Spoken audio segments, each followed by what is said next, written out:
Welcome to my panelists. It's great to meet you all. I want to start off with Mr. Khalid Al-Obaidli. I want to ask you about the property market in Qatar. We see a lot of interesting, beautiful towers, but the regulatory authority which you had is a new entity, started about a year ago. Can you tell us, walk us through some of the initiatives that you're trying to start by implementing here in Qatar? Bismillah ar-Rahman ar-Rahim. Thank you very much, Zainab. I'm very pleased to be with my friends Fattah and David here in the panel. As you know, we started, the Real Estate Authority was created by an Amiri decree on 2023, and then officially we launched our strategy December 2024. So we are a pretty young organization with an aim to increase transparency,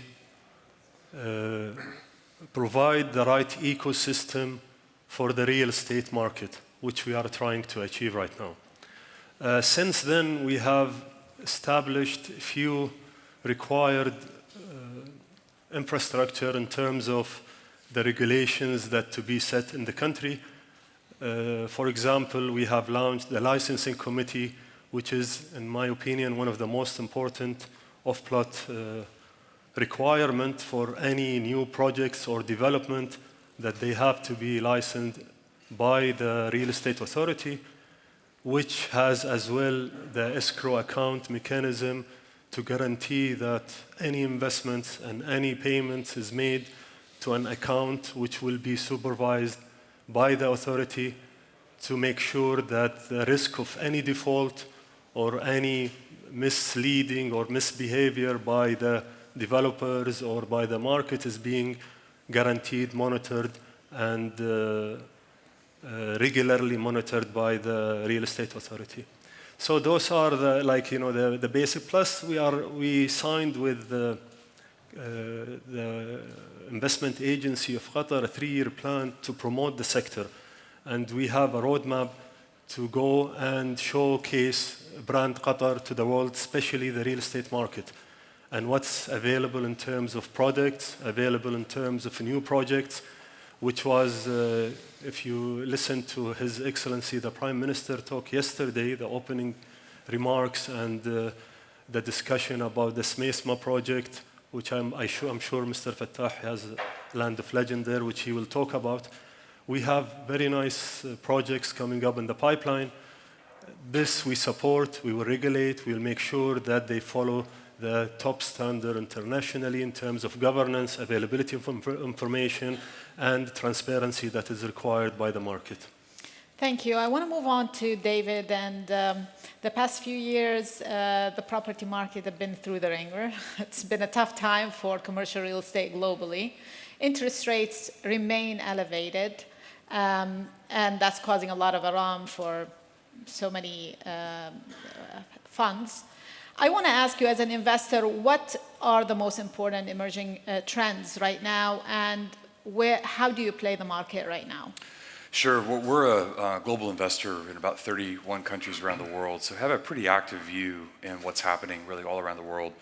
And I think it's really important that everyone remembers that the public markets and private markets have two very different places in their cycle. Obviously, the public markets are in its own place and are very long in a recovery. The private markets, meanwhile, specifically real estate globally, has really had a lot of headwinds because of monetary policy, starting in the United States, but elsewhere in the world. So a real reset has been underway the last few years. The good news is that's near the end of that kind of bottoming out, and we do see a lot of opportunities on the buy side really around the world, and so that's what most of our focus is on. Secondarily, within sectors, living is probably our #1 conviction. The world is undersupplied in housing, and there is a tremendous demand that we see that going on for several more years. That's interesting. In terms of the region, let me come back to the region. Mr. Fattah, I wanted to ask you about how do you see the tariff and the environment right now impacting tourism and demand for housing across the region in the Middle East, let's say? Thank you for having me. It's always a pleasure to be back in this beautiful city. And lovely to share with my brother and with David the stage. Of course, the region we are all witnessing is doing very well, actually, maybe opposite to the rest of the world. I mean, demand, supply, and creating a new demand, I think the region became a very experienced, especially with some leading countries or cities. And the platform, the infrastructure, the easiness of doing business, regulating authorities, creating a destination, because there is many things which are linked to each other. It's not just about building housing. Today's world, we were always speaking about world is a global village. We all depend on each other. We all have a lot common. I think region is actually becoming the greatest platform for it. Because if you are a world citizen, if you are a global citizen, if you are a global investor, if you are looking security for your investment and for yourself, the region is actually creating the best platform for it. And we are lucky to be in the region, to invest in the region, to diverse in the region on different sector investments. So we are a hotel investor, we do residential development, we are on theme park development and investment business. We have a lot of retail investments. So far, what the region have created is quite good for us, and we will continue to invest and continue to witnessing, I believe, the best examples in the world, in the region. And back to Khalid, I wanted to, over the 12 years preceding the World Cup, there was a lot of activity, and officials at the time, they stressed that a lot of the supply was needed anyway. It's great to kind of put a timeline on it and say it has to be ready by 2022. Qatar's government spent north of $300 billion on infrastructure. What do you see as the new phase of development in Qatar for the real estate sector? Are we talking offices? Are we talking about residential? Or where is the supply-demand dynamic there? Again, I loved what was said yesterday in some of the remarks by His Excellency the PM. Like, you are correctly right. World Cup was like an IPO, which he referred to, and it was oversubscribed.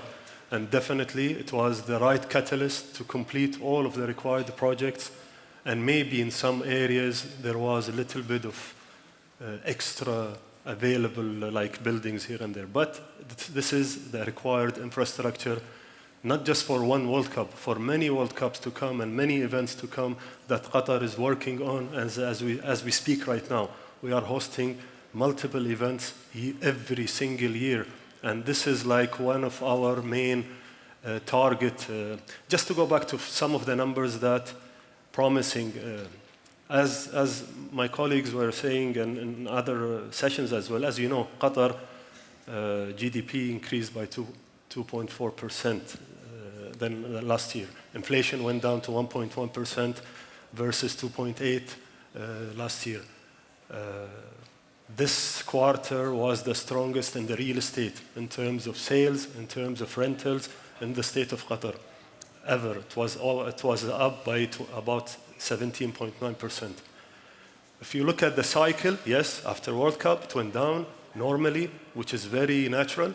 And now, after 10 years and so, from 2022 until now, you're talking about 3 to 4 years. The cycle, we see it picking up. Residential, we see strong demand. Office spaces, but it has to be different type of offering as well. In terms of, we see more demand in specialized offices, luxurious offices, provided more of a solution type of buildings, not just an open space types. And I believe there are more requirements in the niche market. Like, we see very good hospitals doing very well. Yeah. In terms of hospital, like we have private hospitals and we have governmental hospitals. Those are also real estate. If you look at also sports facilities that is required. So we see a big demand, but also we encourage the private sector and the developers really to understand the requirements for this country as Qatar and for the region, because we complement each other in terms of Qatar, Saudi, UAE, Bahrain.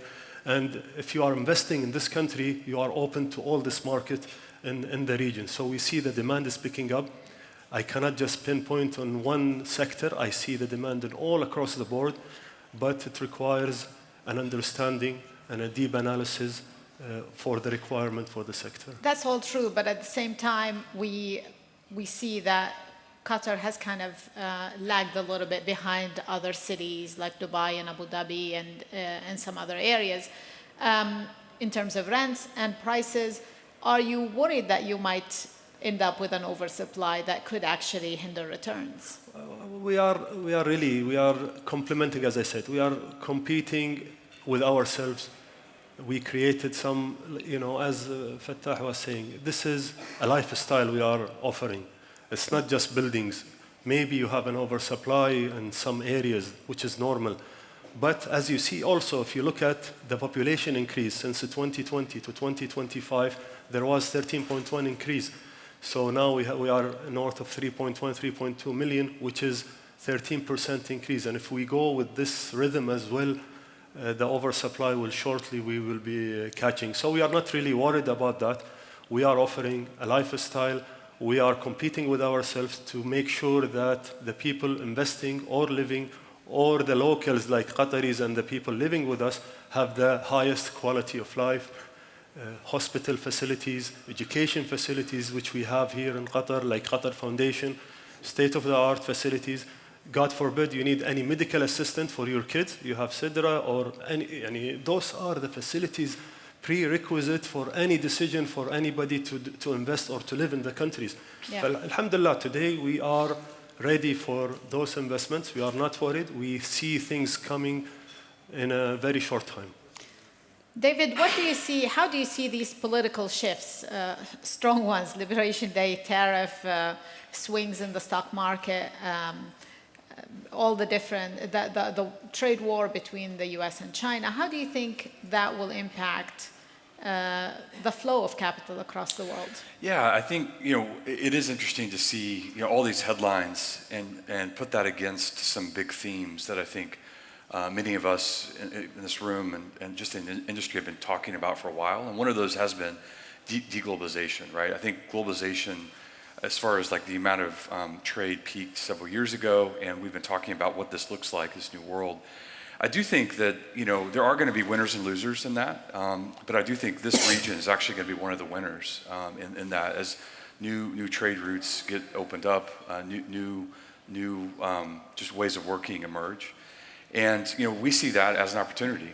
It's not my job I'm not a policymaker, so my job is simply to find the best risk-adjusted opportunities within the state of play that I'm in, and in light of all these changes, I think that does open up new opportunities. Just having your mind to be able to see it is what's critical. So you mentioned the winners, this region, one of them. Who are the losers? Well, look, I think if you're relying on some of the just where trade was mostly coming. So the Port of LA, for example, was probably priced close to perfection. And I think we all can read the headlines, and trade volumes from China to Los Angeles are falling. So that is going to be an area in the United States that will take a hit. It already has. But embedded in that, though, even within the U.S., there's going to be new ports that are serving other geographies around the world, especially Latin America, that will see a pickup in demand, just as trade routes get rerouted. Yeah. And Fattah, I wanted to ask you about the tourism side of things, and Rixos has around 14 locations and operating in many countries.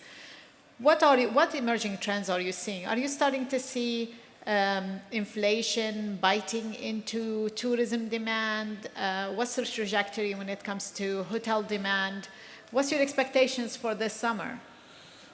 No, first of all, of course, we are seeing the challenges by inflation in different countries. And I'm from Turkey, I mean, where we have a big challenge with inflation. I hope we will bring down very soon. There is a strong program. But in another hand, we see the demand is also increasing. So the number of travelers is increasing.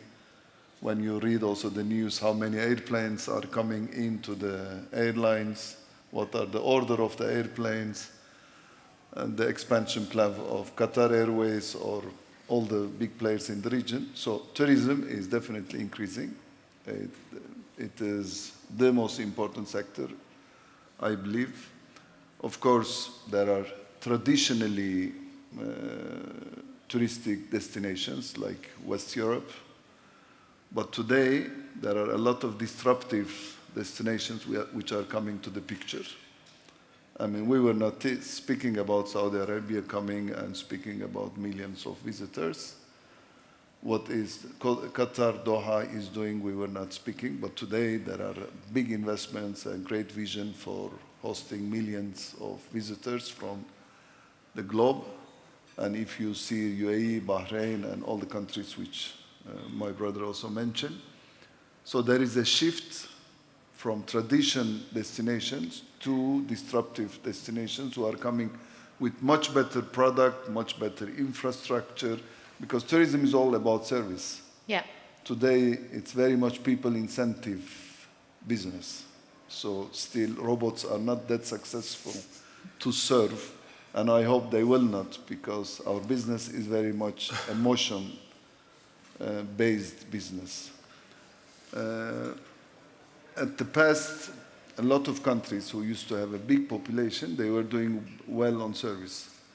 But today, the countries who are actually bringing talent together, creating a good infrastructure for talent, are doing better than the traditional destinations. And that's why we are investing on the region. Region has been a great example. And Doha, Qatar is also moving to that direction. Easy in, easy out, being a base for visitors, but also for service providers. So that's where we see opportunity and where we see also, where we are very optimistic. I wanted to get back to you, Mr. Khalid, about the institutional investor element in real estate across the Middle East. We've seen a lot of institutions coming into the region. They would love to buy a revenue-generating asset right away. One thing I keep hearing that the families that own a lot of these assets are not interested in putting them up for sale. A lot of the government entities own a lot of these assets, the office buildings and the hotels, and some of these assets are kind of prized for investors. So many of them are coming in with development in mind, which is something they don't often love to do. What's your pitch to international and global investors, the institutional ones? Sure. Just to add to the tourism part, last year actually, 2024, we, for the first time, received 5 million visitors, which is 25% up. It's an all-time record. And inshallah, also, we are trying just to confirm that the demand and more people are coming, more offering is available into the market. And we have something like 42,000 rooms today in the tourism sector, which is gonna go up with Euro project in Smeesma and with the new projects coming up in the Northfield, which was announced a few days ago. Back to your question about exactly when I first assumed this duty, I did meet with, big investors like even our own QIA and Brookfields, Blackstones, and all. So my question was, what is your business plan? I mean, what make you decide to invest? So we understand as a government, and to make sure that we do have the prerequisite for those investments. Yeah. And please send us the team to do those surveys together with us. And I want to understand, why do you do more investments in US or UK or Europe or whatever, for us to make sure that you have those criteria for investment, and we are missing 1, 2, and maybe 3, 4, 5, we do comply, and then let's work on 2 and 3 and do them. And this is where we are actually right now, and because they are very shy in the investment in the region, I agree on that. There is not much an investment. You will see 1 or 2 investment here and there.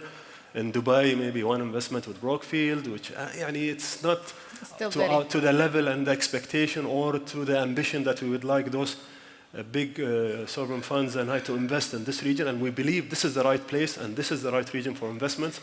And we are now working together with those institutional investors to understand their requirements and plus to see if we can facilitate and provide them whatever is required in terms of logistics and information and to make the business case really appealing for them. So we are studying that for the region. Again, it's supply demand plus other stuff that they are also, as you said, maybe some of those buildings, and we received some of those like requests and suggestions. So and did you have a discussion at all with someone in, people in QIA or other, about whether it's time to monetize some of these assets, put them out for, sale? We are reviewing all of those, to be honest, we are thinking out of the box. And we are seeing, trying to understand the requirements, the global requirements for investments. And we believe this is a global investment destination. Yeah. If there are something as a government or as a regulator we could do and we could improve, this is our role. And we are open, we are listening to them, and we will compete with international markets to make this ecosystem more appealing, more attractive for investments. One thing I like about that framing is I think you have to see this as chapters in a book. And there, as you progress through the chapters, things evolve and they are obviously on the rate of enticing investors to come in. I do think when I look at the world of where you can go, it is interesting to see there's countries that rely on foreign capital to fund their developments and to fund real estate investment, and there's other countries that have a strong domestic base of capital. And when you look over the long term, the countries that have that strong domestic base, which Germany, the United States, there's countries that have that kind of ballast. It's important because when economies go through cycles, the foreign capital, it tends to come and go. But the domestic capital is kind of there forever because it needs to match liabilities with assets. And so that provides ballast I think investors look for. I think obviously there needs to be continued evolution, and there is, but I think seeing that as a ballast, I think over time is going to give outside investors comfort, knowing that the domestic capital base is strong. Strong in there. I want to ask you about what you mentioned about the future cities when we were talking earlier. What do you expect future cities to look like? You mentioned that the living space, residential, there is a lot of demand there. What do you expect that years from now, these cities, how they're going to evolve? I think, clearly, the cities have gone through a rough patch the last few years, at least in the West, through COVID, and there's been a lot of press on a lot of things. When you observe it, though, look, cities have survived a lot. Without question, they're going to be back, and they already are. What's interesting, though, is how they're going to change, to your point. I think demographics is one of the key elements you have to keep your eye on, really around the world in terms of how the tastes are changing. And there's both kind of the boomer end of it, which is they're now in a different point in their careers, thinking differently. Some are leaving the cities and others are not, but what they want in the physical environment is evolving. But then you have the millennials, and as they've aged through their own life cycle, their needs are also changing, starting in the family formation years. And it's interesting to watch those trends play themselves out in the built environment, because again, our job is to provide what they want, and what they want is evolving. And so staying ahead of that is obviously critical. But without question, even with all the things that even at this conference have talked about, AI, all the things that are going to change the way we work and live, people are still going to want to gather. The community is still an important element of a healthy society, and it's something people look for, and that will not change. But the way the interaction, maybe some of the specifics of the built environment are going to continue to evolve, and that's part of the pursuit that we all have, is to how do we chase those new demand corridors. Are there any points that if we wanted to visualize what future cities would look like, you can, give us any pointers on that? Anything that comes to mind? Doha. I think Doha is one of them, honestly, yeah. If I may just jump into this, if you look at it individually, for yourself or for myself, I studied in the States. And sometimes if you are a family, your kids will fly 5 hours to go to school. And you have to commute 2 hours to your job, commute back 2 hours, back home and so on. Alhamdulillah, in Qatar here, this is, we don't have it. Your kids is 30 minutes away. Your job is like 15, 20 minutes away. Top medical facilities, top sports facilities, top schools. Everything is in the reach. It's not just available, but available with ease. It's not available with, really, you are exhausted at the end of the day and you cannot do anything. There are no social life. I worked in Europe for a while. And if you commute between, by the train, going from London to Leatherhead, for example, coming back, and then your day is gone. And you have no social life whatsoever. Here, you have family life, social life, and all the essentials are in your reach. So this is an advantage of a small country and a small city like Qatar. And as he said, I think this is how the future cities will look like Qatar, inshallah. I want to ask you, Fattah, about your investments. You are leading a push for growth within Rixos and your companies. Are there these changes happening politically giving you pause? Are you feeling that? Are you thinking about adjusting your plans for expansion? No, actually, to go back to your question, how will be the future cities? Future cities are also shaping our investment vision. Because where do you want to invest? Yeah, you're looking for best return, but it's not something just in our specifically, in my case, let's say I'm doing multi-use projects, I develop theme park, I develop big resorts. The vision of the city is impacting my investment. Because my investment is very much linked to infrastructure, to the promotion of the city, to the events are coming to the city, to the safety of the city, to the health facilities. So there is many things linked to each other. In the past, we will go to cities where is big population. We will study big demand, and we invest on those cities where we saw the future. And obviously, we would have invest and fight after authorities or beg authorities to bring the infrastructure to help us to complete our infrastructure. But today, if I take the example of Doha, for me, which is the Switzerland of the region, has the best infrastructure. You had the question if they invested because of the World Cup. It may affect them a couple of years, but on the long term, it will bring a lot of investment to the region. Like we are investing, I think, one of the largest single real estate investment in Smeisma. Yes, Smeisma in Qatar. Maybe it's one of the also largest foreign investment in the city. Why we are doing it? Today, yes, there is no, the traffic of travelers is not peak. The city doesn't have 10 million of population. But the infrastructure, the way city is moving, the way is managed, the vision of the leadership is putting everything together to feel safe, to feel optimistic, and to think there is a big return on the investment.